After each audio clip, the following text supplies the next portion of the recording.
ఒక చిన్న పొరపాటు మన జీవితంలో ఎంత నష్టాన్ని కలిగిస్తుందో అనే విషయాన్ని చెప్పడానికి నేను ఈ వీడియో చేస్తూ ఉన్నాను.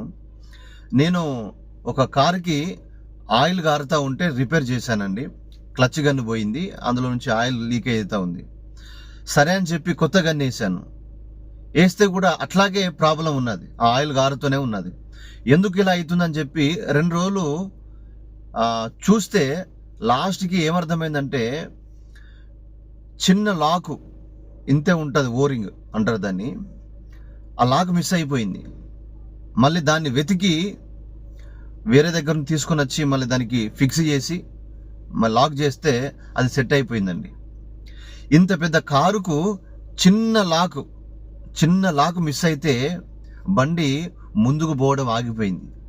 ప్రేమైన దేవుని బిడ్డలారా, మన జీవితంలో కూడా మనం చేసే చిన్న చిన్న పొరపాట్లు మన కుటుంబాన్ని నాశనం చేస్తాయి. మనం చేసే చిన్న చిన్న పొరపాట్లు మన జీవితాన్ని నాశనం చేస్తాయి.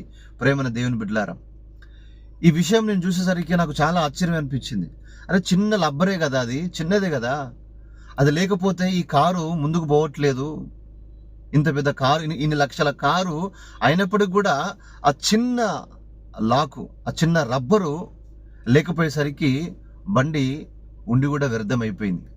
అంటే మనం అనుకుంటాం కదా, చిన్నదే కదా, చిన్న పొరపాటే కదా, చిన్న మాటే కదా అని మనం అనుకుంటాం. కానీ మన మాట ఎదుటివారిని ఎంత ఇబ్బంది పెడతాదో, మన చేసే పొరపాటు ఎంత నష్టాన్ని కలిగిస్తుందో కొన్ని సందర్భాల్లో మనం మర్చిపోతాం. ప్రేమైన దేవుని బిడ్డలారా, దయచేసి చిన్న పొరపాటే కదా అని చెప్పి మీరు ఎప్పుడు కూడా అశ్రద్ధ చేయొద్దండి.